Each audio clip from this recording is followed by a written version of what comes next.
part he can't afford.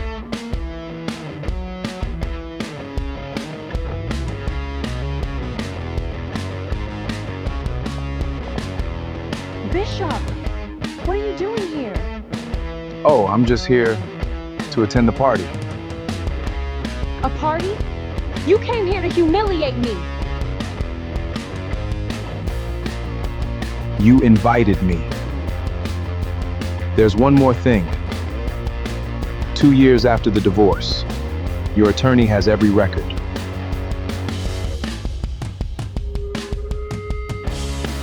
Don't be fooled. Poor men rent jets to look important for one night. A camera hidden behind the orchid arrangement was already recording every word, but she had no idea Bishop had already known it was there. My name is Bishop Carter. I'm 38 years old, and for most of my life I've believed something simple. A man's worth isn't measured by what he owns. It's measured by what he's willing to sacrifice, quietly, for the people he loves. I teach that to my students every single day. I lived by it in my marriage. I still believe it today. 3 weeks ago, that belief nearly cost me everything. It started with an envelope, cream-colored, gold-embossed, the kind you'd buy at a little stationery shop off Peachtree Street for maybe $18. Zara was my wife for 6 of those 8 years, and her handwriting curled across the inside flap in gold ink, saying something that had been paid for with all 8 of them. Bishop, Ace's family would love to meet the poor ex-husband I used to carry. Don't worry about a gift. I understand a teacher's budget. Underneath that, one more line. Maybe seeing what a truly successful man looks like will help you understand why I chose right. I want you to notice something before we go any further. I didn't yell, I didn't call her. I set that card down on my kitchen counter, slow and careful, the way you'd set down something you didn't want to break, and my hand closed around an old set of keys hanging by the door. Keys to a truck that hadn't sat in my garage for 6 years. She didn't know what those keys meant. She had no idea they were about to become the first piece of evidence in a story she never saw coming. Before we get into it, let me tell you where this one is headed, because I think you deserve a reason to stay. 5 days after that card arrived, a private jet touched down on a runway in Brunswick, Georgia, and the woman who'd called me poor stood frozen at her own wedding, a champagne flute shaking in her hand. But that's not where I want to start. I want to start on a regular Tuesday evening in my kitchen, because that's where this really begins. My house sits on a quiet street in Cascade Heights, on the southwest side of Atlanta. Brick, modest, the kind of house a school teacher can afford on a school teacher's salary, which is exactly how I wanted it to look. It was almost 8 o'clock. The only light on was the one over the stove, throwing a small yellow circle across the counter where the mail sat in a stack I hadn't gotten to yet. I'd just come from grading a stack of economics quizzes for my seniors at Westlake High. My tie was still loose around my neck. The refrigerator hummed. Somewhere outside, a lawn sprinkler ticked against a fence 2 yards over. Ordinary sounds. The sounds of a life nobody would call remarkable, if all they did was look at the outside of it. That's exactly how I wanted it to stay. For 2 years, ever since my education technology company was acquired for a number most of my neighbors would never guess, I kept driving the same 8-year-old Camry. I kept grading quizzes at the same kitchen counter. Not because I couldn't afford anything else, but because the moment people find out what a man has, they stop paying attention to what he does. And what I do? Teaching 17-year-olds how to read an interest rate before it reads them mattered more to me than any number sitting in an account. So when I opened that cream-colored envelope, the sting wasn't about being called poor. $18 worth of cardstock can't make a grown man feel small. What made my chest go tight was something else entirely. The sense that 8 years of my life, the years I spent trying to build a future for both of us, had just been erased and handed back to me as a punchline for a room full of strangers in Buckhead. My mother, Asha, came by 20 minutes later, a casserole dish balanced on her hip, still in her church cardigan. She found me standing in that same spot, staring at the card like it might change if I looked at it long enough. She read it once. She set the dish down slow, the way she does when she already knows the answer before she asks the question. "Does it hurt because she called you poor?" she said. "Or does it hurt because she's taking credit for every year you kept the two of you from falling apart?" I didn't answer right away. I didn't have to. My mother has never needed me to confirm what she already knows. That night, my younger brother Saint called. He's a civil attorney, sharp enough to catch things most people would scroll right past. He asked me to photograph the card, front, back, and the envelope it came in. When I asked why, his answer was the first sign that this invitation wasn't what it looked like. "Bishop," he said, "nobody sends a card like this on impulse. Somebody had to know your net worth to write it." And I don't think that somebody was guessing. He was right. 3 months earlier, a woman claiming to be a business reporter had called me with questions that felt too specific for a stranger. When my company sold, whether I flew private, what property I still held from the marriage. I'd hung up, uneasy, unsure why. Saint traced the number. It belonged to a private investigator. The invoice had been paid through my ex-wife's own attorney's office. That card wasn't a moment of spite dashed off in an afternoon. It was the last piece of a plan that had been quietly assembling itself for months. She called me her poor ex-husband. She had no idea the truck keys in my hand were about to become proof of exactly who had paid for her success, and that the invitation she'd mailed me wasn't meant to let me witness her victory. It was meant to turn me into evidence. Mark Cole sent me a video 2 days after the card arrived. Mark and I go back 15 years. He was there the night I sold the truck, the night I'll tell you about soon. He hadn't wanted to send it. The video was from an engagement dinner in Buckhead, a private room with candlelight and a table full of the Grant family's oldest friends. Zara sat at the center of it, telling the story of our marriage like a monologue she'd rehearsed a dozen times. She said she paid the rent for years. She said I refused to help when her mother got sick. She said I never wanted children. She said I spent months after the divorce, texting her, begging her to come back. The room laughed when she said I still drove the same sad Camry because I never learned how to move forward. Ace, her fiancé, asked her, "So why invite him at all?" "Because sometimes," she said, smiling into her wine glass, "a person needs to see what they lost to really accept they've failed." I wasn't angry that strangers laughed. I was in pain because Zara had taken the hardest years of my life and turned them into after-dinner entertainment. She hadn't just left the marriage, she'd rewritten it so that in every version she was the one who'd escaped. I checked my phone that night. Every message between us since the divorce, 3 emails total. One about taxes, one about selling furniture, one confirming a mailing address. No late-night texts, no begging. Saint saved all of it. Mark told me Zara had shown Ace screenshots of texts supposedly from me. The numbers on those screenshots didn't match mine. Saint suspected they'd been edited or pulled from a different conversation entirely. That question sent me back to a memory I hadn't let myself sit with in years. When Zara was accepted into the brand management program at Georgia State, my company was almost out of money. She hadn't gotten her raise yet. We were 6 months behind on rent. My father had just passed, and the only thing he'd left me was a 1987 Chevrolet C10, dark blue, parked in my garage like a promise I couldn't afford to keep. I sold that truck. Mark drove with me to meet the buyer in Marietta. Afterward, I stood in an empty garage holding a set of keys that no longer opened anything. I told Mark, "A truck can't matter more than my wife's future." Zara kissed me and promised that one day she'd buy me a truck just like it. Years later, she used the ordinary sedan I still drove as proof I lacked ambition. That wasn't the twist yet. That was the foundation. I opened an old email folder from my company's early days.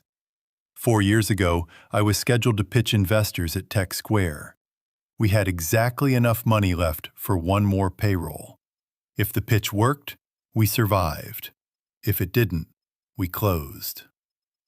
That morning, Zara called, frantic. My wife's mother, Epha, had been rushed to the hospital with complications from cancer treatment. "I can't leave the meeting," Zara said. "Can you go to her?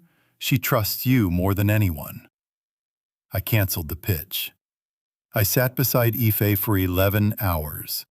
I tracked her medication by the clock. I called her doctor twice. I slept in a plastic chair beside her bed. At 4 that afternoon, the investors emailed. They were moving forward with another company. I never blamed Zara for that. I thought I'd simply chosen family over money.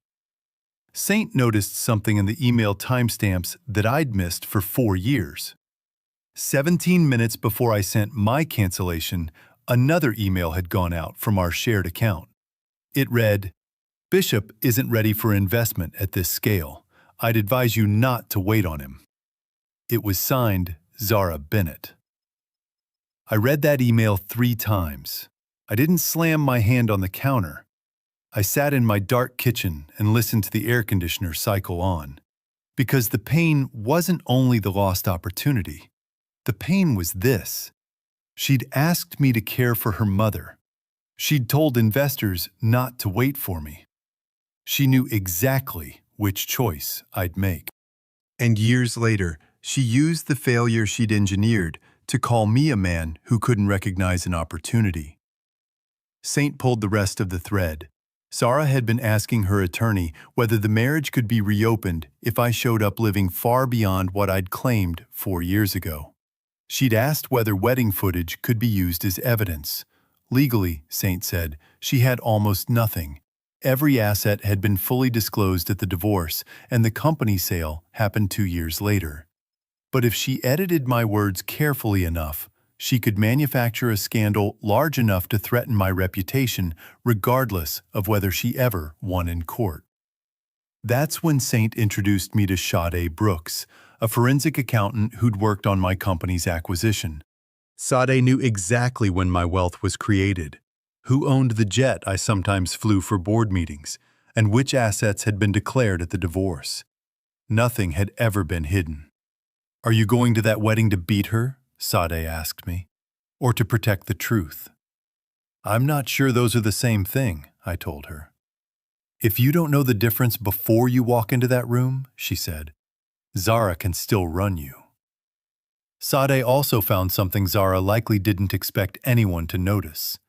Ace Grant wasn't nearly as wealthy as she believed. He ran one struggling branch of his family's medical practice. The building was mortgaged. His trust was controlled entirely by his father. The Grant family was quietly considering pulling their financial support. Meanwhile, Ace believed Zara held major equity in her marketing firm. She was, in truth, a salaried regional director. "Neither one of them is marrying a person," Sade said. "They're each marrying a balance sheet they imagined." Buried inside the company's vendor records, Sade found a name that stopped me cold. C10 Creative Holdings. No listed employees, no working website, round-numbered payments routed through an Atlanta P.O. box for branding services and event coordination. She asked if the name C10 meant anything to me. I didn't answer right away. I just looked at the old key on my ring. My mother didn't want me to go. She said I owed nobody a walk into a room built to make me small.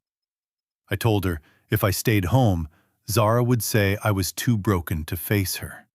And if I hid who I'd become, I'd still be playing the role she'd written for me. So I set 3 rules. I would not lie about what I had. I would not weaponize private documents to humiliate her. And I would not shrink myself so she could feel bigger. Sade agreed to come with me. Saint prepared a file of everything we'd found, backed up and secured before we ever left Atlanta. The night before we flew out, Saint discovered that the camera operator Zara had hired wasn't on the wedding's official vendor list. He was paid separately with specific instructions. Film my arrival. follow me through cocktail hour, and get me on camera discussing exactly when my money appeared. She doesn't want you at this wedding, Sade said. She wants you confessing in front of a lens. Before we boarded, Zara posted a message to her closest guests. My ex is apparently flying in on a private jet. Please be kind. Some people cope with being left behind in strange ways. She'd prepared both stories in advance. If I arrived humble, I was pitiful. If I arrived successful, I was a desperate man playing dress-up. I told Sade I wouldn't release anything before we landed. If I have to issue a press release just to walk into my ex-wife's wedding, I said, she's still the one deciding how I get to live. When the wheels touched down, I understood something clearly. I wasn't just walking into Zara's wedding. I was walking into a room where every single guest had already been coached on how to laugh before they'd even seen my face. Bishop already has proof Zara sabotaged his career on purpose, and she has no idea he knows. Team, expose her now, or team, let it unfold. Which one are you? Drop your team below. The jet belonged to the company that had acquired my platform 2 years earlier. I used it because I had a board meeting scheduled the morning before the wedding, not because I'd rented it to make an impression. Sade reminded me of that as we descended toward Brunswick Golden Isles Airport. The plane doesn't need to prove who you are, she said. It only proves Zara never knew. Through the window, I saw a black Bentley Bentayga waiting on the tarmac, and a man near the fence line already pointing a camera at the stairs. Sade closed her tablet and confirmed our files were backed up and secure. Whatever happened next, we were ready for it. We drove to the cloister at Sea Island, palm-lined and Mediterranean, where 250 guests were gathering for cocktail hour before the ceremony. Doctors, attorneys, church members, the Grant family's entire financial circle. Zara stood at the center of it in ivory silk, laughing, a glass of champagne catching the light. I do hope Bishop finds somewhere to park that old Camry, she was saying as we arrived. I'm not sure they have a section here for public school teachers. A few guests laughed. Ace stood beside her, checking his phone, distracted by something at his clinic, a scotch in his other hand that a passing server had already refilled twice. Zara had already posted her warning story to close friends. Every phone in that garden was ready. This wasn't a neutral crowd. It was a crowd that had been coached to expect a punchline. Then, the Bentley's tires crunched against the stone drive, and conversation thinned to nothing. I stepped out first. Midnight blue tuxedo, white shirt, no visible logos, a slim vintage watch on my wrist. I didn't scan the crowd for a reaction. I adjusted my cuff and turned back to offer my hand to Sade. Copper gown, locks coiled over one shoulder, a slim folder tucked under her arm, her eyes already sweeping the entrance. "Is that Bishop Carter?" someone whispered. "Wasn't he a teacher?" A woman near the back recognized my name from an education conference. She'd read about the acquisition of North Star Ledger. Phones that had been raised to film me started lowering, one by one, the way a held breath finally lets go. The air in that garden shifted from the anticipation of a joke to something closer to curiosity. I didn't look for approval in their faces. I'd spent years learning not to need it. But I noticed it anyway. The particular quiet of a room realizing the story it had been handed doesn't match what's standing in front of it. Zara kept her smile fixed, but her hand tightened around the champagne flute until her knuckles went pale. Isabella Ross, the wedding coordinator, gently eased the glass out of her fingers before it could shatter. "Is that your ex-husband?" Ace asked. "He's rented," Zara said, too quickly, her voice a full register lower than usual. She'd recognized Sade from a business article about the acquisition and understood exactly what that meant. I hadn't just arrived wealthy, I'd arrived with the one person who could dismantle her entire timeline about when my money appeared. What frightened Zara wasn't the jet or the car. It was the sudden collapse of a story she'd spent months constructing. Underneath the ivory silk was still the girl who once hid unpaid bills under a mattress, terrified of ever being seen as small again.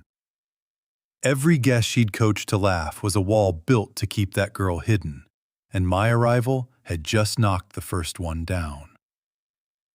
Mark reached me before anyone else, pulling me into a hug and asking if the jet belonged to the company. A former colleague thanked me for a platform I'd built that had helped her school flag families at risk of losing their homes to medical debt. I told her the tool was only a tool. The people inside the school were the ones who actually saved students. I hadn't said a single number out loud. Guests were doing the math themselves, and that made whatever Zara had told them shrink smaller by the second. Zara gripped my elbow and pulled me toward a corridor near the garden, low enough that guests wouldn't hear. I noticed an oversized flower arrangement placed oddly against the wall, and behind the leaves, a small lens catching the light off a window. The camera operator stood at an angle in the reflection of the glass. "When did you get this money?" she asked. No greeting, no question about how I'd been living, just a timestamp. I looked directly at the lens and answered clearly. 2 years after the divorce was finalized. Every share before that was fully disclosed. Your attorney has the records. She froze. For just a second, the composure she'd worn all evening slipped, and I saw something underneath it. Not anger, but fear, quick and unguarded, gone almost as fast as it appeared. "If you need copies," I said, "Saint can send them to your lawyer again." She understood, in that second, exactly what had happened. I knew about the camera. I knew about the legal angle. I'd arrived with a witness. And my answer had just made the footage work in my favor instead of hers. When the legal trap failed, she pivoted to something older and more familiar. "You came here to humiliate me. You invited me. You showed up on a private jet on purpose." You decided the Camry made me poor, I said. Now you've decided the jet makes me desperate. In every version of this story, you need me to be something smaller than you. She asked why I hadn't just told her I'd succeeded. I told her the truth. When we divorced, I didn't have this yet. You didn't leave a secret millionaire. You left a man in the hardest season of his life. I didn't stay to argue further. I walked back to the reception. Sade asked quietly whether Zara had asked the exact question we'd expected. "Word for word," I said. "Then the legal half of her plan just died," Sade said. Then, glancing toward the crowd, "The rest of it is only getting started." Near the guest registry, a young woman studied the seating chart, then walked toward me, unsure of herself. Adeze Grant, Ace's 19-year-old daughter. "Are you the B. Carter from the Second Morning Fund?" she asked. I hesitated. The fund operates anonymously in most of its programs. She pulled up an old scholarship email on her phone. The signature line read simply, B. Carter. 2 years earlier, Adeze's mother had passed away. She'd fallen into a mental health crisis afterward, missed a semester of school, and Ace, buried in the demands of his clinic, hadn't caught how serious it had become. The Second Morning Fund had quietly covered her therapy and her tuition when she returned. Adeze started crying, her hand pressed to her mouth. "I never knew the person who helped me stay alive." She hugged me in front of her father, and for a moment, neither of us said anything. There wasn't anything that needed saying. Some kindnesses only need to be recognized once, out loud, to matter. Ace turned to Zara. "You told me he didn't want children. You told me he couldn't care about anyone but himself." "A donation doesn't make him a good husband," Zara said. But the line backfired. Adeze looked at her, hurt plain on her face. "It wasn't a donation. That fund called me every week for 3 months. Sade confirmed I'd asked for my name kept off every public record. Ace looked at me like he was seeing someone entirely different from the man he'd been told about. Zara tried to pull the day back under her control. She told Isabella to move the ceremony up, urged guests toward the arbor, laughed too loudly, checked in with the coordinator again and again. A woman trying to force an event forward before more evidence could surface. "We can't let your ex ruin today," she told Ace. "He hasn't said a word about you," Ace answered. At the back of the garden, Zara's mother, Epha Bennett, stood listening to every word Adeze had said. She looked at me, then at her daughter in her wedding gown. Her hand tightened around a folded sheet of paper, the toast she'd prepared. Mark walked over and said something to her quietly. Epha didn't answer. She started walking toward the microphone. Zara saw her and tried to wave her off. Epha kept walking. The jet had made 250 people look at me. But when Epha Bennett picked up that microphone, I understood they were about to hear the real reason I hadn't been able to board a plane like that years sooner. Epha Bennett reached the microphone before the band could drown her out. Zara had motioned for them to start early, but Epha was faster. She unfolded the sheet of paper she'd been gripping, looked down at it, and then, slowly, folded it back in half without reading a single line of it out loud.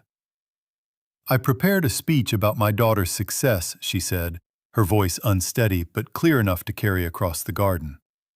"But I can't keep praising a story I know isn't entirely true." Zara took half a step forward, then stopped.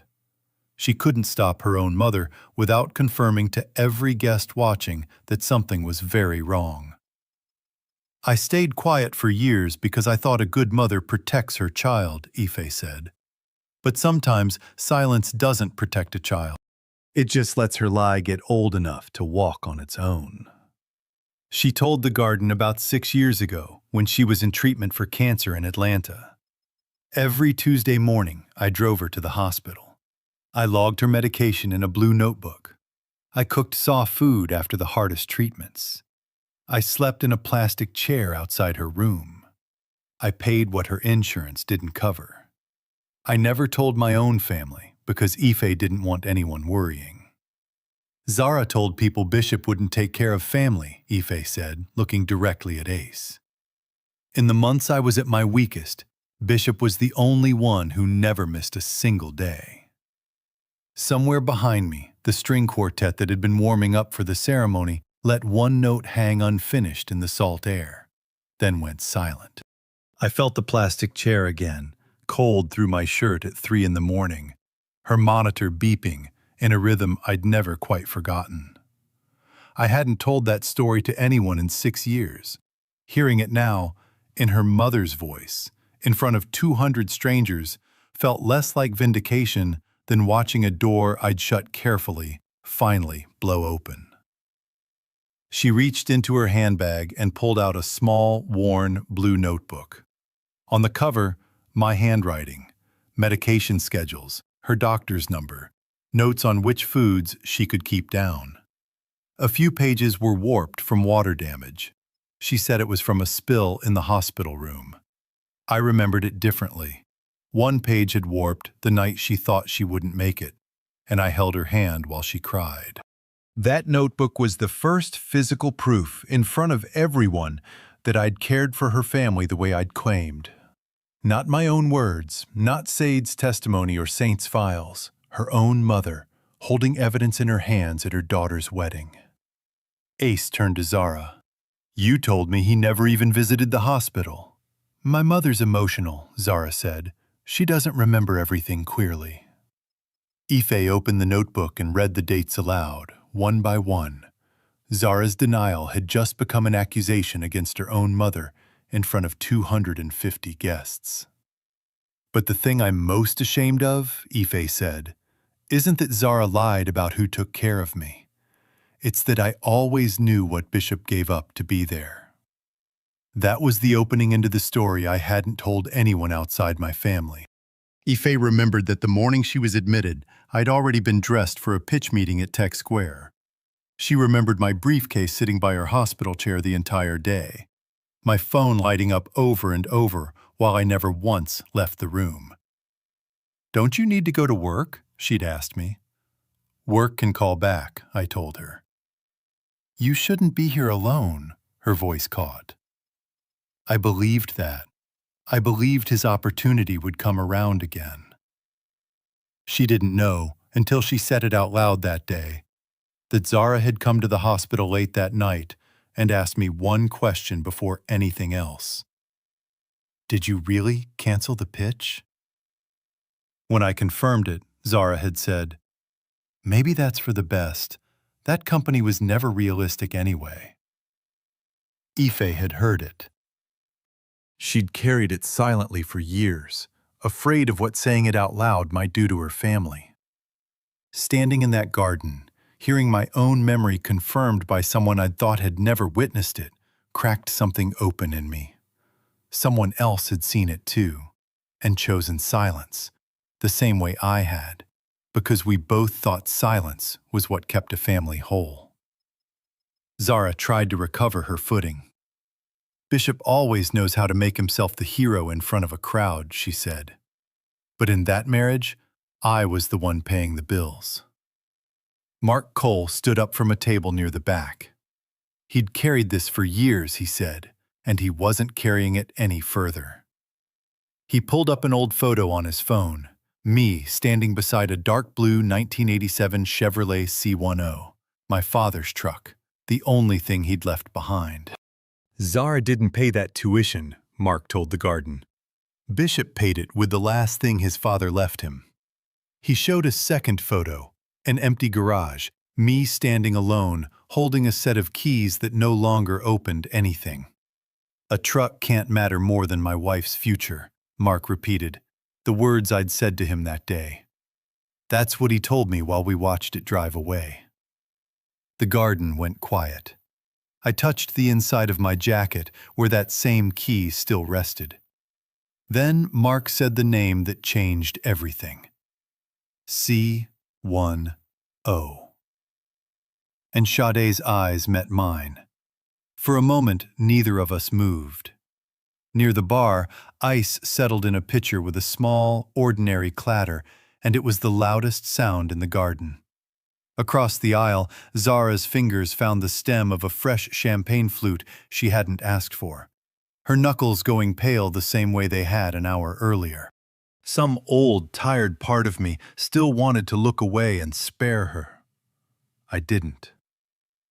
"Bishop," she said, "I think you need to see this vendor name." She turned her folder toward me. C10 Creative Holdings.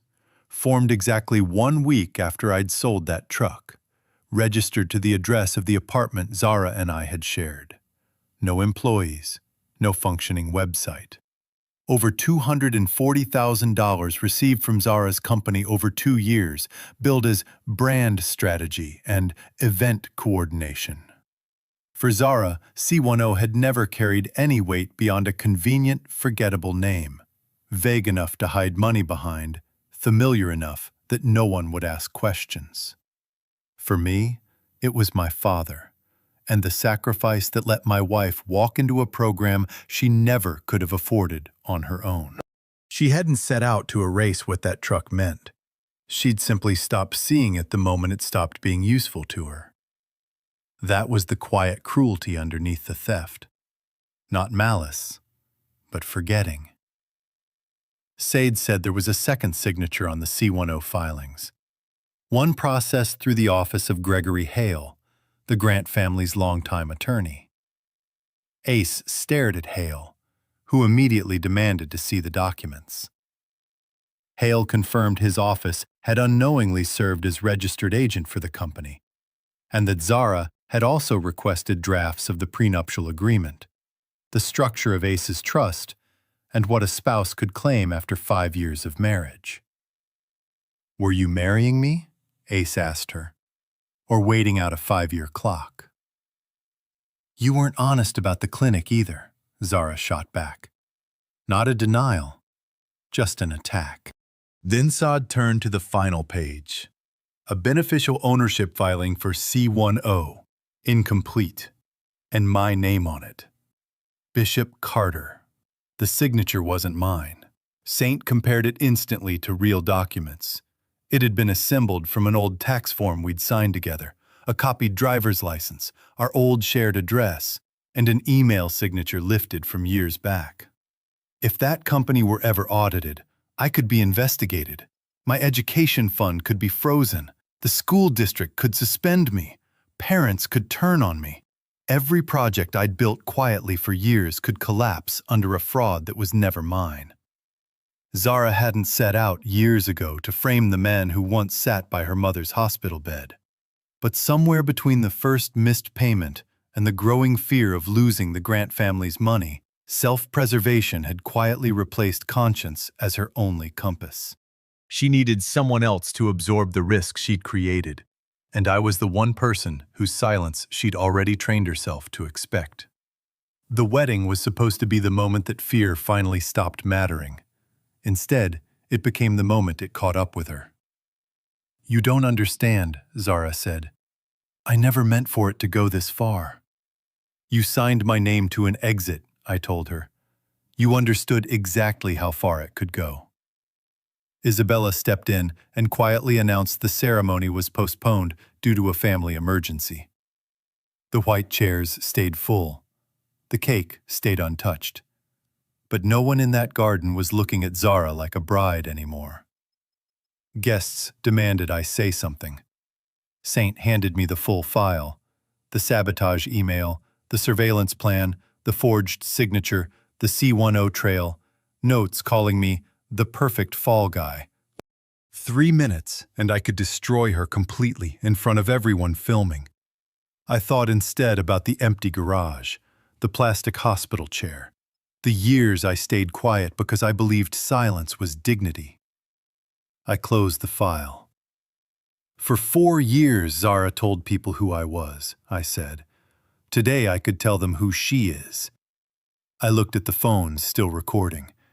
But if I use her shame to buy this room's admiration, I'm just spending the same currency she always has. I handed the file to Saint. "What belongs to the law will be handled by the law. I won't lie to protect her, but I won't turn a wedding into an execution either." I looked at Zara one last time. "I didn't come here to destroy your life. I came here to stop being collateral for it." Nobody left the garden all at once. Guests split into small clusters, some talking about C10, some already on the phone with their own attorneys, some scrolling back through Zara's old posts, some just quietly ashamed they'd laughed an hour earlier at the words, "poor ex." Isabella told the staff to stop pouring champagne, but keep dinner running. The band packed their instruments without a word. The officiant stood alone by the arbor for a moment, then walked away. The wind off the water tipped over the sign with Zahra and Ace's names near the entrance. Nobody rushed to set it back upright. Ace didn't end things permanently right there in the garden. He told Zahra, "I don't know if I've been talking to the woman I was going to marry, or someone who researched my family like a business deal." He asked that the ceremony stay postponed, that all shared plans freeze, that his attorney review the prenuptial agreement, and that Zara be locked out of any further Grant family documents. Then he walked Adeze away from the center of it all, the first sign that his priorities had started shifting from image to his daughter. Zara turned to her mother. "You just destroyed my life." "No," Epha said. "I just stopped standing between you and what you did." Zara asked if she still loved her. Epha answered, "I love you enough to stop helping you lie." Her mother didn't disown her that night. She stayed. She made sure Zara called a lawyer. But she refused to phone Ace and beg on her behalf. And she refused to tell the company it had all been a misunderstanding. I didn't stay to hear guests praise me. I didn't post anything. I didn't answer strangers' questions. Sade, Saint, and I walked toward the hotel's main lobby. Mark caught up, apologizing. "I should have said something sooner." So should I told him. I'd spent years believing silence was dignity. But my silence had also let good people stay quiet about what they'd witnessed. Late that night, Zara found me in a private lounge off the lobby. She'd changed out of the wedding gown into a robe, her hair down from its careful updo. No lights, no champagne, no audience. Only a single lamp burned in the corner, and through the tall windows, the tide was pulling back over the sand in a slow, steady hiss. I sat with my jacket still on, the old truck key a small, familiar weight in the inside pocket. It was the first quiet we'd shared in years that didn't feel like a performance for someone else. "How long have you known about C10?" she asked. "Only tonight," I said. She asked why I hadn't read the whole file in front of everyone. "Because the truth doesn't need a performance," I told her. She tried blame first. I'd brought Sade to sabotage her day. I reminded her she was the one who'd hired the camera operator. She tried the victim angle next. She'd spent her whole life fighting not to be looked down on. I told her that didn't give her the right to make someone else small, to build herself up. She tried nostalgia, reminding me of the good years. There was a time I was proud to call her my wife, and that didn't disappear just because the marriage did. But it didn't buy her a pass on what came after either. Finally, she asked me to help her. To tell the company C10 was a shared project from our marriage. To say the signature might have been mine, forgotten over time. I refused both times. "Forgiveness doesn't mean I help you escape what you did," I told her. "It just means I stop carrying you around in my chest." She told me about growing up, the power getting shut off more than once, a landlord pounding on the door for rent, her father disappearing after leaving behind debt, her mother hiding bills under a mattress, wearing a coat inside during the winter because the heat had been cut. "I promised myself no one would ever look at me like a poor kid again," she said. "You spent your whole life running from feeling looked down on," I told her. "But somewhere along the way, you started treating people the exact way you were afraid of being treated." What she wanted, underneath all of it, was never really the money. It was proof. Proof loud enough, permanent enough, that the frightened girl who once flinched at a knock on the door no longer existed. Every dollar she'd moved through C10 was armor built against a fear so old she couldn't remember a time before it. But armor built out of other people's sacrifices doesn't protect the person wearing it. It just moves the danger onto someone else. I wasn't excusing what she'd done. Her childhood was real, and it was painful, and none of that erased what came after. Sabotaging my career wasn't self-protection. Forging a signature wasn't survival. Making me collateral wasn't ambition. Her past could explain the road she took. It couldn't erase what she did once she arrived. I told her something I'd never said during our marriage. I used to think love meant doing everything and never asking to be seen for it.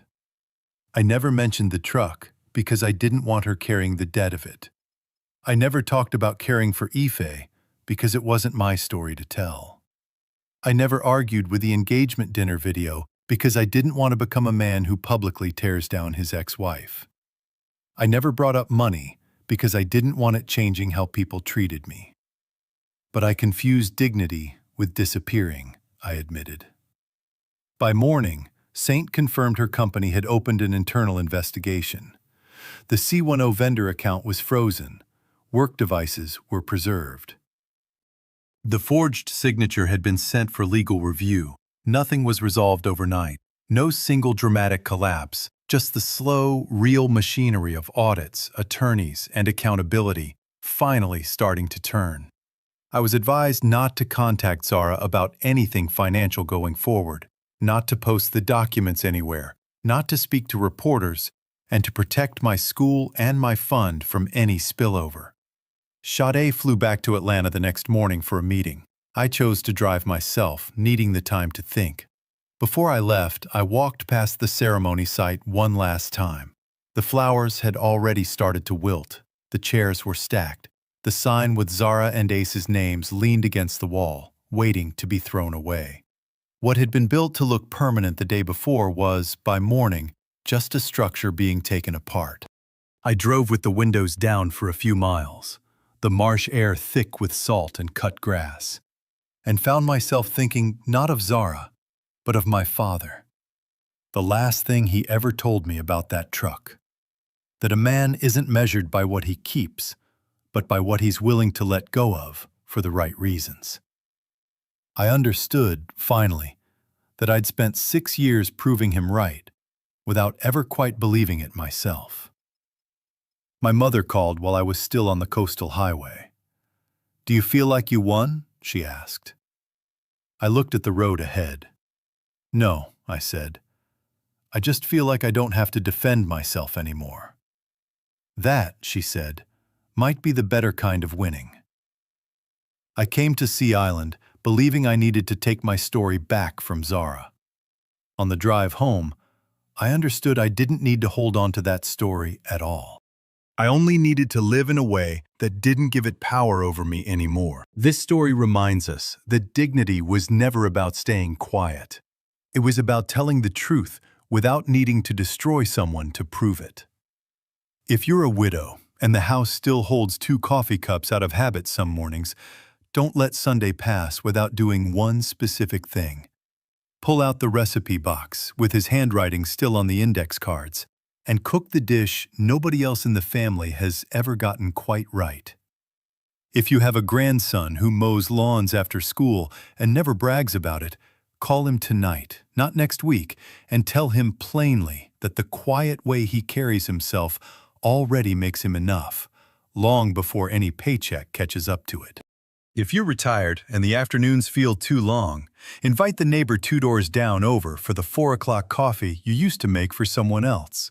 And use the good cups, the ones with the chipped handle you've been saving for company that never seems to come. And if you've quietly carried a marriage, a family, or a business through its hardest years without anyone noticing, write it down tonight. One sentence in the notebook by the phone, and read it out loud to somebody you trust before the week is out. Not to be praised, just so it's finally been said in your own voice to someone who's listening. Quiet strength was never about disappearing. It's about staying long enough and speaking clearly enough that the people who love you finally get to see all of it. 6 months later, I was still standing in front of a classroom at Westlake High. I changed one thing. When students asked about North Star Ledger, I stopped deflecting. Humility doesn't mean pretending you haven't accomplished anything, I told my seniors. It means understanding your accomplishments don't make you more important than the person next to you. I stopped splitting myself into separate men, the teacher, the entrepreneur, the wounded ex-husband. I let all of them exist in the same room now. I used part of my proceeds to renovate a building near Cascade Heights into the Carter Family Financial Lab, teaching families to read a loan contract, protect their credit, and talk about money in a marriage without using it to measure someone's worth. At the opening, Mark showed up with a small box. Inside was the metal nameplate from the old Chevrolet C10. He'd tracked down the man who'd bought it years ago and still had a few original parts. "I think this belongs to you more than it ever belonged to that truck," he said. I didn't buy the truck back. That mattered to me. I mounted the nameplate on the classroom wall instead, with a small line beneath it. Not everything we let go of is a loss. Some of it becomes a foundation. Sade and I didn't fall into each other's arms the week after the wedding. Our first conversations were about fraud prevention curriculum. Then it became coffee, then dinner that had nothing to do with paperwork. "Are you going to keep hiding the parts of yourself that matter, just to see if someone loves you anyway?" she asked me once. "No," I told her. "I've learned enough about relationships that turn into tests nobody warns you they're taking." "Good," she said. "I don't take pop quizzes." Adeze went back to school and stayed in therapy. Ace stepped back from the clinic, began treatment for a drinking problem he'd been managing quietly, and apologized to his daughter for letting his career keep him from noticing her pain. Zara's consequences arrived slowly, the way real consequences usually do. Her company opened a formal investigation, took her title, and required repayment of the misused funds. She sold jewelry, bags, and a financed car to cover what she owed. The forged signature was handled separately through counsel. I didn't track any of it closely. Saint told me only what involved my own name. Epha stayed by her daughter's side without erasing what she'd done. She helped her find counseling and a smaller apartment, but refused to pay her debts or call Ace on her behalf. "I'll walk through the consequences with you," she told Zara. "I won't pull you out of them." Almost 6 months after the wedding, a plain white envelope arrived. Nothing like the gold-embossed card that started all of this. Zara didn't ask to come back. She wrote that she'd always thought she hated being poor, when really she hated feeling powerless, and had turned every relationship since into insurance against that feeling. Her last line stayed with me. "I don't know if I can become a better person, but for the first time, I understand I can't keep being who I was." I didn't call her. I put the letter in a drawer, proof that some people only start to see themselves clearly once no one is left to protect their image for them. That spring, another invitation arrived, Adaize's graduation. Zara's card had been designed to make me a witness to her victory. Adaize's simply said my presence would mean something to her. At the ceremony, Ace sat a few rows over. We weren't close, but when Adaize crossed the stage, we both stood at the same moment and nodded at each other.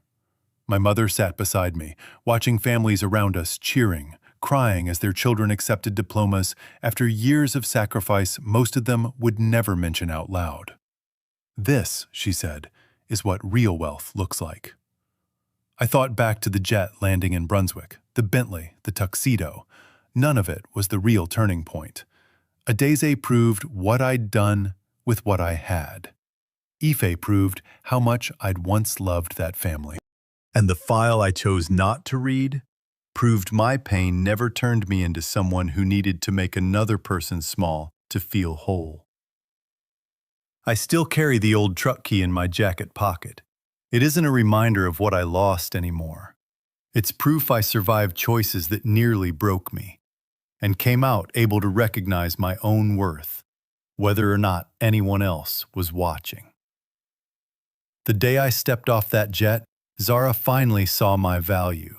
But the day I stopped needing her to see it, that was the day I actually became free. Written from a human heart, with AI only as a supporting friend.